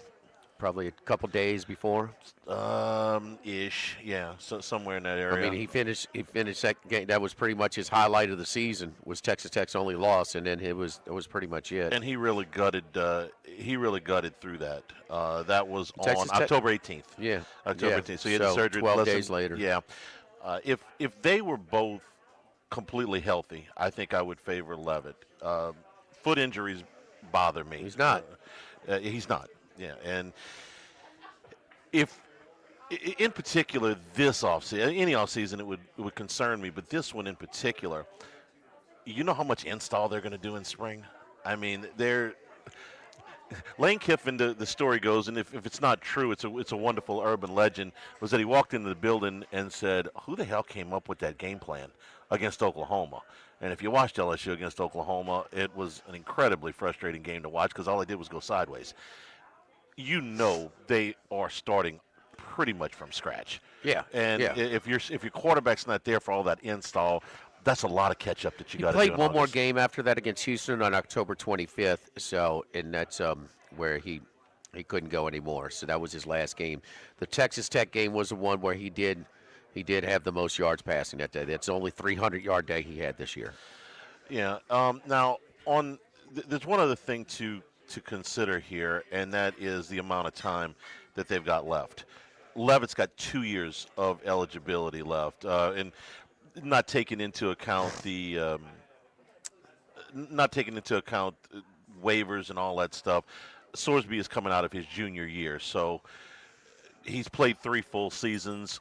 I'm going to go out on a limb here and say he just has one more. Okay, if there's not some goofy waiver or something like that. See, Levitt, to my point, where Levitt moves well, but he's more of an extended, his protection, time to throw. He rushed for like 78 yards and 2 TDs this year. Sorsby rushed for 580 and 9. So he a lot more design running plays, like I said, for Sorsby. Is that would that be something that would be at the front of your mind that Levitt's got 2 years, okay? I don't know if you expect LSU to make the playoff next year. At this point, it's really tough to tell without knowing what the roster looks like. He'll be draft eligible next year. He is, but doesn't mean he's got to go, right? He could come back in 27. If you're really setting this up next year as a transition year and you think, hey, listen, if I bring Sorsby in next year and then he's done, I got to start over with another quarterback in 27. If I bring Levitt in, if the injury heals enough for him to play this year, and he's in line to play in the fall, but the spring is going to be a little bit tricky. You would have this transition there, and then conceivably you would have your experienced guy going into the 27 season when your roster is more to what I think Kiffin is expecting during his time in Baton Rouge. It's a lot of things to juggle. It's a lot of things to consider. Yeah, Sorsby didn't throw an interception for the first 6 starts this year, but the 3 of the 4 he had interceptions in the last 3 out of 4 games. He's good. There's not a lot about him that I don't like. The only thing with him, I would like him to change speeds on his, depending on his throws a little bit. He seems to throw a little bit more all one speed, so that can be taught. More touches. I mean, like Marcel Reed put way much more air on the ball on his deep throws. This year really helped him. Spike up. So tough to evaluate him in those windy conditions against Miami. But Reed really, with experience, you can polish, your passing skills. But that's my only criticism of him. Decent size, 6'3", can run, like I said, and he throws the ball way better than most guys that can run like him. But he still has some room for improvement on his passing. I'd like to see him pick his spots when he really steps into one and when he trying to put a little touch under it. We're brought to you by the Thibodeau Store, the Pierre Part Store, now open in LaRose and Lockport as well. Some great post-Christmas and now post-holiday deals on the website, up to 60% off of some of the deals at thethibodeaustore.com. That website will get you to all 4 of the properties. In addition to all the tools and specialty items that they've got, also clothing available at the Thibodeau Store, 25% off of Burn apparel at the Thibodeau Store. 900 St. Patrick Highway in Thibodeau, Highway 70 in Pierre Part. Different deals every week, so it helps to go back and check out the website fairly often. Tool storage, outdoor cooking, maybe some of those things you aren't thinking about for the summertime right now. Some real deals to be had. Patio furniture, outdoor power equipment, cordless power tools at thethibodeaustore.com. Also in the building, lots of fishing gear, Cypress, custom-made Cypress furniture, crawfish, jambalaya pots, and big green egg cookers. If they don't have it, you don't need it at the Thibodeau store. Open daily until 5:30. Awesome place, man. Yeah, we enjoy our relationship with them very, very much. Live at Ruffino's, live at lunch, 104.5 ESPN Baton Rouge. Live at lunch. With all of the financial headlines, are you worried if your retirement savings will last? The market's ups and downs can keep you guessing, especially if you're approaching retirement or considering it. If you have more questions and answers about what's next, let's work together to help ensure you're prepared for your journey. After all, retirement isn't the end of the trek, it's a new beginning. Stop by your local Edward Jones advisor. Text Morris on Jefferson. Edward Jones, member SIPC. The Pierre Part Store, and now the Thibodeau Store, your local experts in construction supplies. You know they can handle your contractor supplies for all jobs, big and small. The extensive selection of plumbing, electrical, and hardware supplies are endless, and they can even deliver it to your job site. If you need lumber, no problem. Available for pickup and delivery from Pierre Part. Top-notch tools and expert advice, it's local service. From the Thibodeau Store, 900 St. Patrick Highway in Thibodeau, and online at thibodeaustore.com. Go Automotive has a great selection of new cars. Chevy, GMC, Hummer, Chrysler, Dodge, Jeep, Ram. You rather a pre-owned vehicle? Using our resources will help find you any vehicle that you're looking for. Our service department offers VIP service. You never have to come to the dealership. We'll pick up the vehicle at your home or office, drop off a loaner, service the vehicle, and return it when it's done. Mention my name, Jimmy Ott, for VIP pricing. The Chevy Tahoe I drive came from Go Automotive. That's Go Automotive in Laplace and Plaquemine. Baton Rouge, get ready for a fiesta of flavor. Whether you're craving sizzling fajitas, cheesy enchiladas, or the best margaritas in town, Las Palmas Mexican Grill and Rio Cantina Mexican Grill have you covered. Bring the family, bring your friends, and bring your appetite. From fresh guacamole to mouth-watering tacos that hit just right, it's not just a dinner, it's a celebration. So why wait? Tonight, make it Las Palmas or make it Rio Cantina, two local favorites serving up authentic Mexican taste right here in Baton Rouge. Las Palmas Mexican Grill and Rio Cantina Mexican Grill, where every night's a fiesta. This is Buzzy Hydell for the Morris Insurance Group. Outdoorsmen in the state might be having a tough time right now finding policies to fit on the properties they love. If you've got a hunting camp, a boat, or an RV that has been difficult to insure, we want you to look again. For owners or renters, the Morris Insurance Group can help you all the way to the duck camp or the fishing boat. We also have policies on coastal properties, including flood insurance to let owners protect themselves in the event of damage. For your camps, boats and trailers, four-wheelers, ATVs, and tractors, get a quote today at morris-ig.com or call 225-201-0007. By now, you know that we do our show every other Tuesday at the Crown Town Room at Doe's Eat Place. The Crown Town Room is ideal for larger groups, or if you just want to watch the game on one of our 3 large TVs. The tamales are the most popular appetizer, but don't forget the seared tuna with the sriracha glaze. For the perfect blend of sweet and spicy, you can't go wrong also with the flash-fried oysters or the shrimp. The porterhouse is the perfect steak to share. Strip on one side, filet on the other, prepared at different temps if you like, bone in to maximize flavor. Doe's Eat Place on Government Street, just off Acadian in the heart of Mid-City. At Town Square Pizza, we take pride in serving Baton Rouge with fresh, delicious, piping hot, personalized pizza with unmatched speed. Whether you're a downtown worker, a family looking for convenience and value, or an out-of-towner staying at one of the nearby hotels, Town Square Pizza is the spot for you. Try a specialty pizza like the Spanish Town Supreme or custom build your own.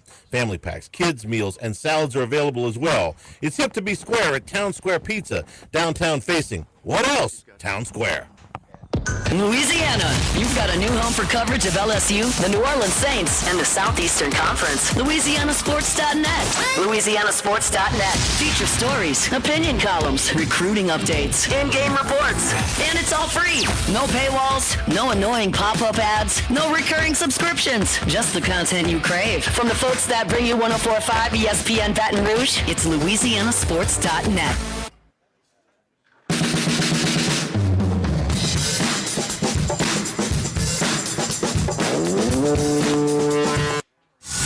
Live at lunch with Odd and Hanny from Ruffino's on Highland Road on 104.5 ESPN, Baton Rouge. One more note out of the transfer portal before we change topics here. C.J. Bailey is going back to NC State. He announced that on social media today. He's a real popular name around here in the middle of the season. 22 starts, NC State, 70.8 total QBR, 53 touchdowns, 19 interceptions, 22 games as a starter at NC State. If he had put himself in the transfer portal, he was expected to get a lot of interest from Miami because that's where he's from. Kane's looking for a quarterback. LSU's name came up, I would say, a decent amount back in October, but that was mostly generated by the previous staff. I don't know if the new staff would have pursued him hard had he put himself in the transfer portal. As it turns out, doesn't matter. He is now going back to NC State. So C.J. Bailey taking his name, or never actually put his name in, but that was the rumor. He's going to stay at NC State. Jimmy, we got college basketball starting tomorrow. SEC play starts tomorrow. The LSU Tigers headed to College Station, take on Texas A&M. A&M went 10-3 in the pre-conference version of their schedule. LSU's best win is over SMU. That's a team that A&M lost to by 13 points, 93-80. Probably their best win in the pre-conference would probably be at Pitt or maybe against Florida State. I'm not really sure how good Florida State is this year, but those are two of the power schools that they beat. They also had a win over Oklahoma State. I'm sorry, they lost to Oklahoma State earlier in the month of November. So Tigers 12-1 in the pre-conference. Pretty light schedule, but they open up tomorrow against Texas A&M on the road. Metrics like them. 37 in Ken Palm. I hadn't checked the NET today. Texas A&M is number 50 in Ken Palm. So you're looking at 15. You're looking at probably LSU to be a 2-point underdog tomorrow. 1 or 2, very slight in College Station. Some of the other notable matchups, Alabama is 5.5 at home against Kentucky. Arkansas, this is a great matchup early. Arkansas at home, 1.5 over Tennessee. Florida, 7.5-point road favorite in Columbia against Missouri. And Vanderbilt is 18.5-point road conference favorite at South Carolina. 18.5 on the road. Yeah, even for what is currently the highest ranked SEC team in Vandy and the team that's picked to finish last in South Carolina, that's still an outlandish number to put up there. LSU's NET today, by the way, is 35. Texas A&M's 67. They've actually got a little cushion. Believe it or not. You know, if you want to start looking at it. Now, this, when you have only 2 games, that's going to be the only 2 of your 14 games are quad 1 or quad 2. So that's where you're going to, I mean, it's just, they got to, of the, how many more quad 2 games do they have? Maybe 16 of the 18? All the road games will be. Yeah. Probably everybody but South Carolina. South Carolina at home? South Carolina. What is a home game cutoff for quad 1, quad 2? Top 100? For a quad 2, home game. Quad 2 home game, 75. 75. Yeah, 31 to 70. For a home game is 31 to 75. Yep. South Carolina and Mississippi State are outside that number right now. Okay. At 82 and 86. Texas A&M. So my point is, you've played less than 10% of your most important data. That's Right. going to go into this thing. So that's what I'm saying. You know. And the Texas A&M has not played much of a schedule either. Their non-conference strength of schedule is 271. Okay, so Texas A&M. Yeah. So they haven't played a gauntlet either. SMU is the best team that they have played. They lost that What is game. LSU strength of schedule? Strength of schedule for the Tigers is 150 or so. 203. The non-conference strength of schedule was 208. You got Texas Tech and SMU were both quad 1 games for LSU. They have no quad 2s. You just talked about how many they'll have in conference. Everybody else, even the Boston College and DePaul, major conference teams, those were both. And Boston College was on the road. That was a true road game at Chestnut Hill, and that was a quad 3 game. So neither one of these teams have played really a gauntlet of a schedule. That I said that Florida State game was one of the bigger names on the A&M schedule, but they're quad 3. Willie Wade and them opened up with a nice, comfortable conference win against Wake Forest on Wednesday. And they play again tomorrow. First game that'll tip. They actually start at 10 a.m. tomorrow against Virginia. Virginia is highly respected by the metrics people. So actually, they're down to 26. That surprises me. NC State, it's 24. 24, and at home, a slight favorite there. So a lot of respect there, and certainly a clash of styles between NC State and Virginia. So only one team in the Ken Pom top 10 for the SEC. The SEC is going to finish third, distant third. They're not going to have the metrics that the Big 12 and the Big 10 do. In the Big 12, you got teams like Iowa State, BYU, Houston. I mean, you got some Kansas. You really got some strong teams in the Big 12. In the Big 10, Michigan has the number one. I didn't even mention Arizona. I'm sorry. Arizona's up there as well in the Big 12. Still kind of getting used to that. But Michigan 1, Purdue 4 in the Big 10, Illinois 9. How about that kind of nondescript game? Illinois went to Purdue this week and beat them handily in a conference game. The Big Ten's play like 3 or 4 conference games. But the SEC's just not good. The Hayes in the barn, it's done. The non-conference schedule is over, so their strength of schedule is not going to be close. My point is not close to 14 teams making it, more like 7 to 10 this year. And let's see where LSU is in a Ken Pom in that ranking. So you've got Vandy in the top 10. You got Florida 13, Tennessee 14, Alabama 16, Kentucky 20. That's 5. You move on. Georgia 25 is the 6th. Arkansas 27. Auburn. And then LSU. So LSU is the 9th highest Ken Pom right now. All are top 40. You inside the top 40, you have a little bit of a cushion. That's in line with where they are in the net as well. 9th at 35 in the net, which is inside the bubble. With the schedule that they've played, I'm surprised. I'm really surprised. You went 1-1 in your 2 quad 1 or quad 2 games, and the rest of them are, I mean, just way down there in the 200s.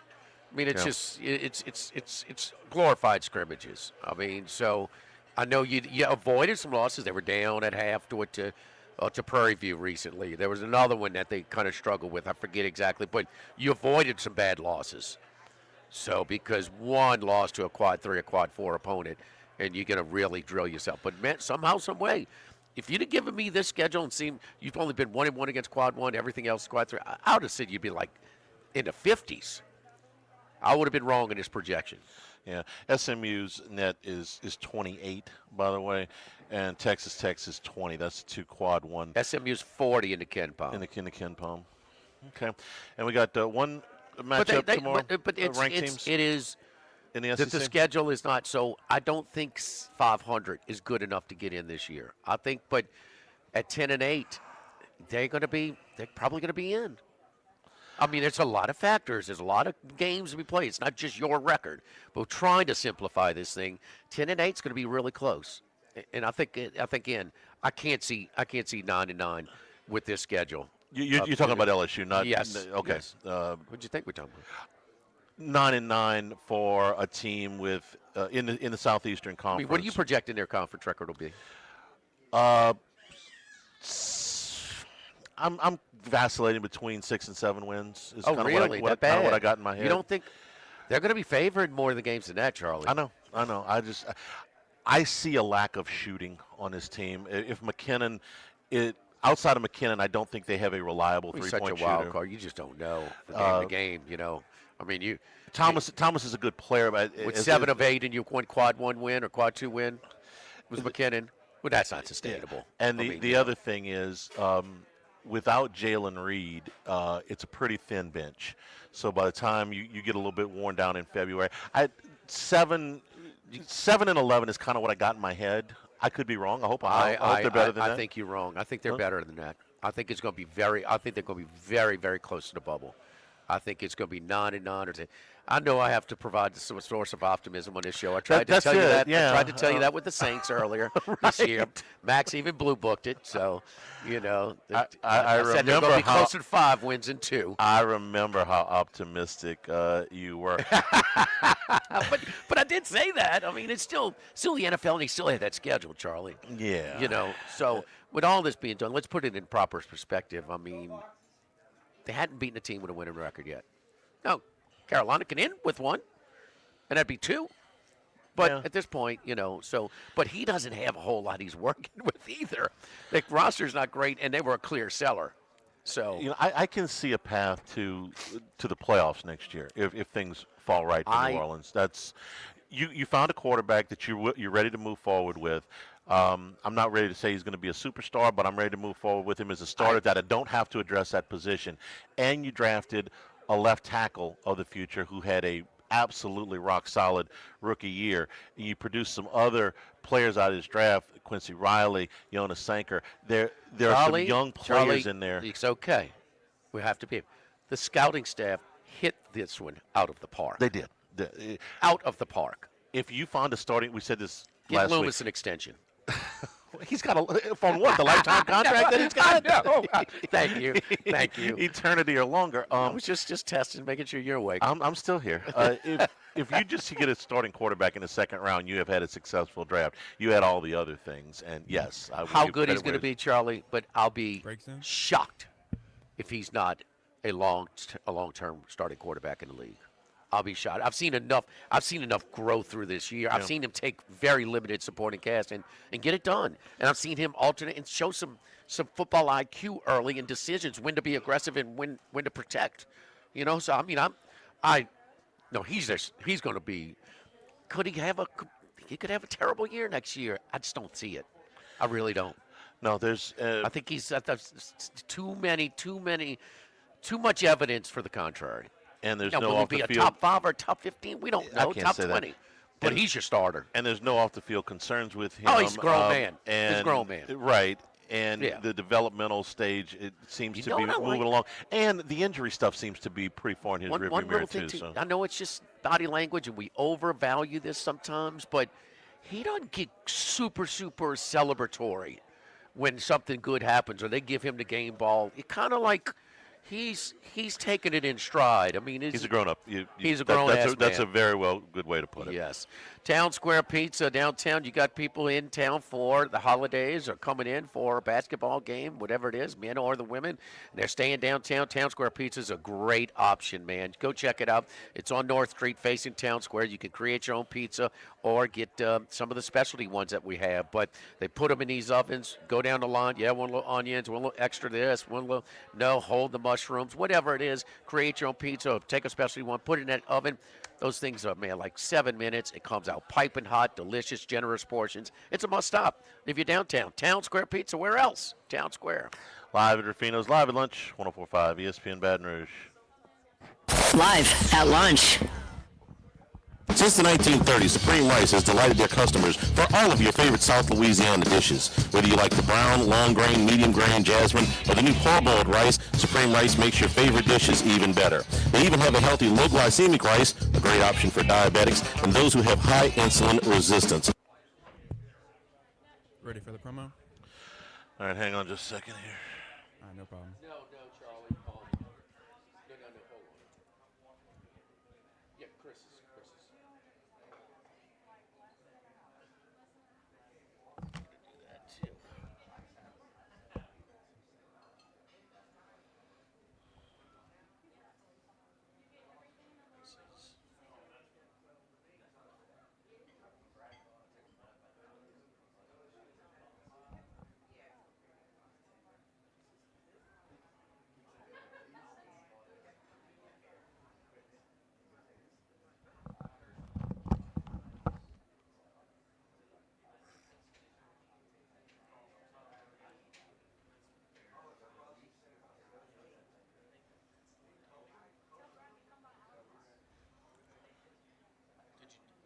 Oh, yeah.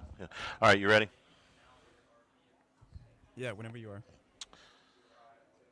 Join us for the Monday edition of Live at Lunch from Chris's Specialty Foods on Highland Road across from Ruffino's. The NFL playoffs are set, and we're looking forward to the college football Final Four. Live at Lunch, 11 a.m. Monday from Chris's Specialty Foods on 104.5 ESPN Baton Rouge.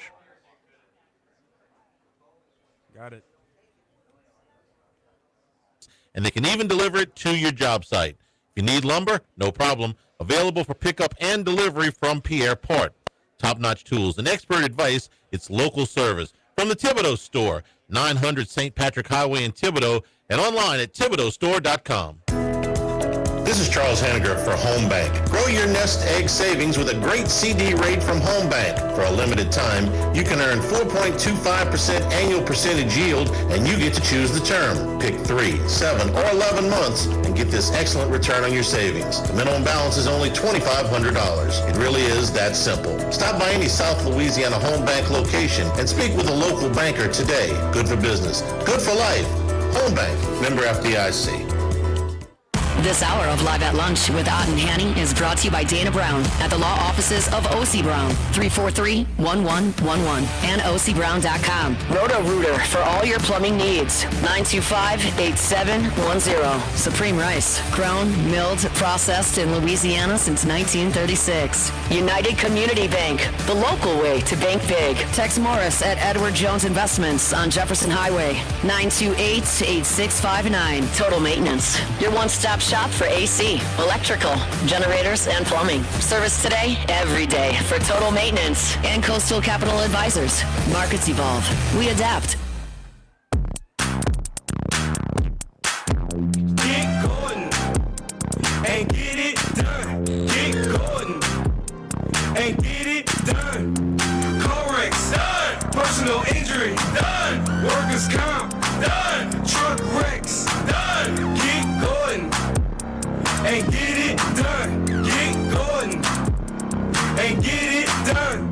Attorney Gordon McCurney, Baton Rouge, LA 22-13634. Get going. Follow us on Twitter and Facebook at 1045 ESPN and on Instagram at ESPN 1045. For a look behind the scenes, highlights from our shows, a chance to participate in exclusive contests, and more with 1045 ESPN Baton Rouge. 1045 ESPN Baton Rouge.